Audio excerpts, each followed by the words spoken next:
Welcome back pong muli sa aking YouTube channel na ITS Tambayan. Isang magandang hapon po sa inyong lahat mga mahal kong manonood. Ngayon po ay magluluto po tayo ng banana pancake. Ayan. Ayan, samahan nyo po ako mga mahal kong manonood sa akin pong gagawing pagluluto. At syempre, maraming salamat po sa patuloy po ninyong pagsuporta sa akin pong YouTube channel na ITS Tambayan. Ngayon, nilaga po natin yung ating saging. Saging na saba po yan mga mahal kong manonood. Hinog po na saging na saba. Ayan na nga po, binabalatan na po natin yung ating nilaga na saging na saba. Medyo mainit nga lang. Kaya, dahan-dahan lang. Ika nga, slowly but surely. Ayan. Ayan, pagkatapos nating balatan, dudurugin po natin gamit po ang tinidor. Napakalaki ng ating lagayan yung ating bowl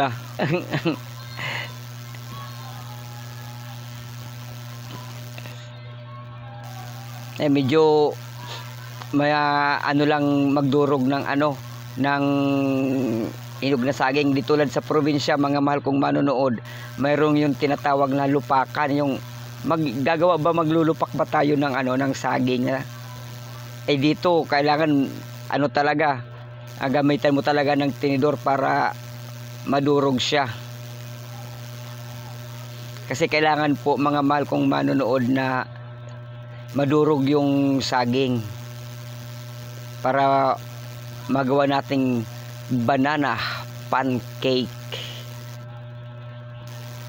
Ayan, pagkatapos natin magdurog, ilalagay natin yung itlog.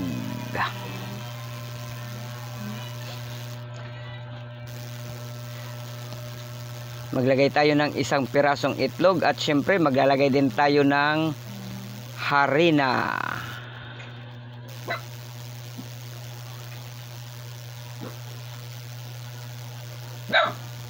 Yan po, harina po yan mga mahal kong manonood. Yan, pwede nyo po itong gayahin mga mahal kong manonood. Mas makakatipid tayo sa merienda. Magaan sa bulsa, pero mabigat sa tiyan. Kasi ang saging po mga mahal kong manonood, pag kumain ka nyan, mabigat sa tiyan. Kaya malaking minus gastos pagdating sa merienda. Kasi magkano lang po ang saging mga mahal kong manonood. At gayon din yung harina.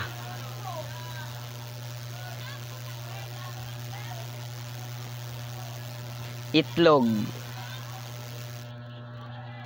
Ayan, pwede rin po natin mga mahal kong manonood na ilagyan natin ng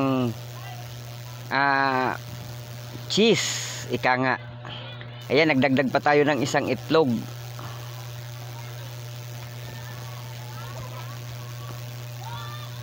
Yan, saka natin hahaluin. At the same time mga mahal kong manood, mano-mano pa rin yung ating gagawing paghahalo. Ika nga, masarap kumain kapag pinagpaguran. Pero may kasabihan din tayo na masarap ang libre, di ba?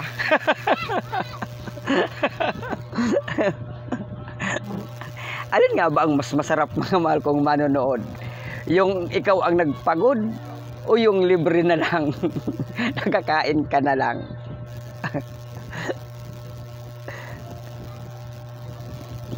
Ayan, naglagdag din tayo ng konting tubig kasi masyadong mahirap haluin.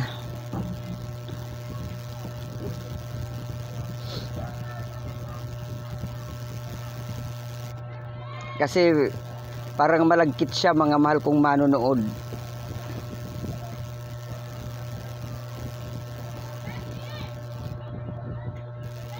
Kaya kailangan nating maglagay ng tubig.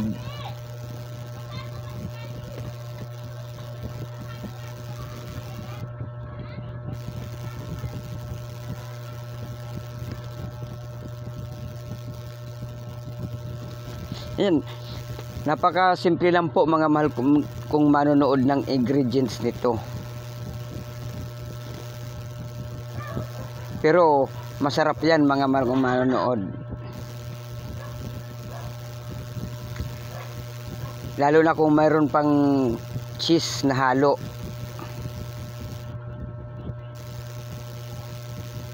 Pwede rin po kayo maglagay ng kunting asukal. Depende po sa inyo kung maglalagay kayo o hindi. Depende sa panlasa ninyo. Kasi kung medyo matabang naman, pwede po kayong magdagdag ng kunting asukal. Wag lang madamihan masyado kasi ang saging po mga mahal kong manonood ay may sarili na yan tamis.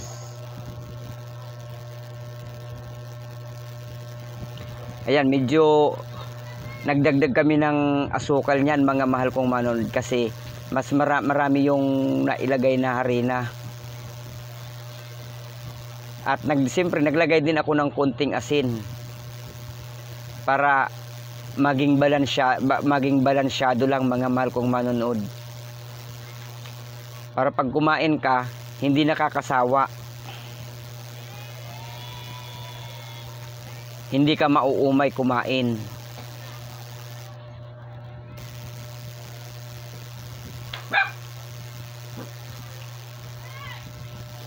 Kasi pangit naman kung pulos na lang tamis mga mahal kong manonood. Kailangan mayroon din ng kaunting alat para maging balansyado pagdating sa ating katawan. Huwag naman masyadong maalat, huwag din masyadong makatamis kasi ang lahat daw po dito pag sumubra na ay hindi na maganda. Kaya ang gagawin natin, yung katamtaman lang.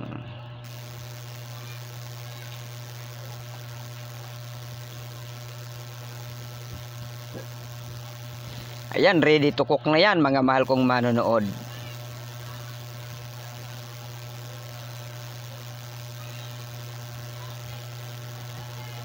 Ayan na nga mga mahal kong manonood, pinainit na natin yung ating kawali. Ayan, maliit na kawali lang yan mga mahal kong manonood. Naglagay muna tayo nung mainit na, naglagay tayo ng mantika. At syempre, inilagay na rin natin yung ating hulmahan. Para siyang bulaklak pag naluto.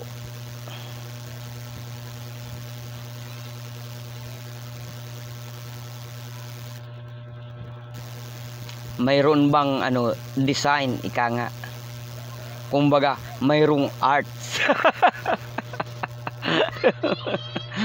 Marami tayong nalalaman. Mga mahal kong manonood. Ang dami nating nasasabi. Para naman maging masaya. Ika nga, pag ang gulay daw walang sahog, hindi masarap. Kaya, lagay din natin ng sahog ang ating mga niluluto para maging masarap. Pangit naman kung lagi na lang tayo pulos na lang kwentuhan. Kailangan mayroong konting comedy para mas maganda. Ayan, kita nyo mga mahal kong manonood,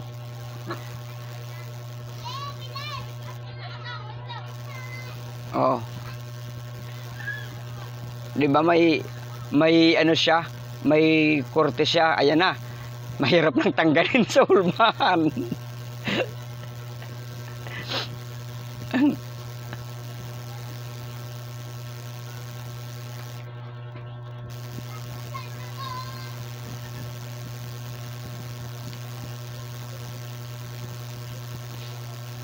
Ay, naglagay naman mga mahal kong manonood. Oh, may natapon. Hindi na shoot. Nasobran yata ng sandok.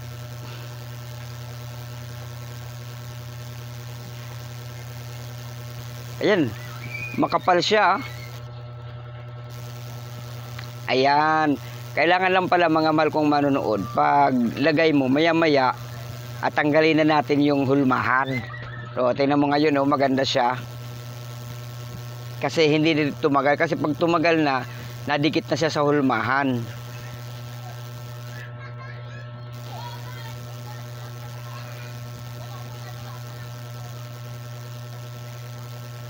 Wow! Okay ah. Ang ganda siya oh. Iyan ang pancake na gawa sa banana o sa saging. Ika nga pancake. Cake asin saging. May asin pa.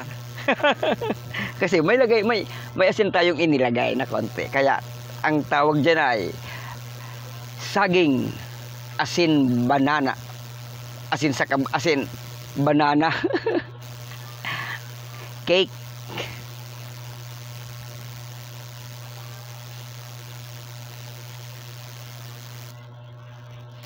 Ayan, luto na naman. Kailangan maglagay tayo ulit ng mantika. Yan, ang pagluluto lang mga mahal kong manonood ng pancake. Banana cake. Masyadong matrabaho. Kasi bawat luto mo maglalagay ka ng mantika. Kailangan ang mantika hindi naman madami. At hindi rin naman dapat konti lang. Kailangan katamtaman lang.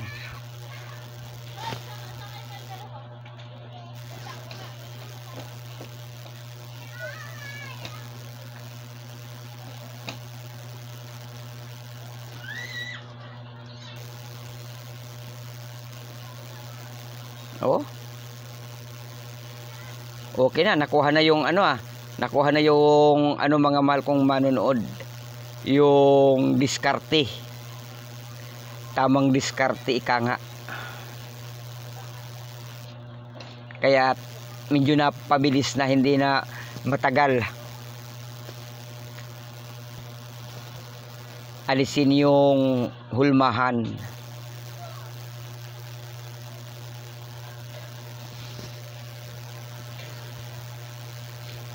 Bali maliit na kawali lang yan mga mahal kong manonood. Kaya isang piraso lang ang pwedeng lutuin.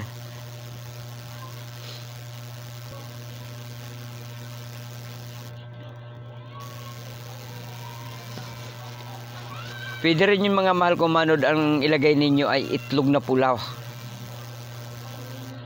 Hiwa-hiwain lang yung itlog na pulaw. Ayan na nga. O, kita nyo mga mahal kong manonood. Ayan na yung naluto natin na banana pancake. Kita nyo naman. Ang sarap niyan mga mahal kong manonood. Subukan nyong gayahin o gawin sa inyo pong tahanan. At pwede pa rin kayo magdagdag ng kaunting pampalasa o pampasarap, pampabango. Halimbawa, lagay ng anis. O kaya yung tinatawag na vanilya. Ayan. Yan na po mga mahal kong manonood yung ating finished product. At syempre, mega love shout out po sa inyong lahat. Marami pong salamat. Bye-bye. I love you all. God bless to one and all.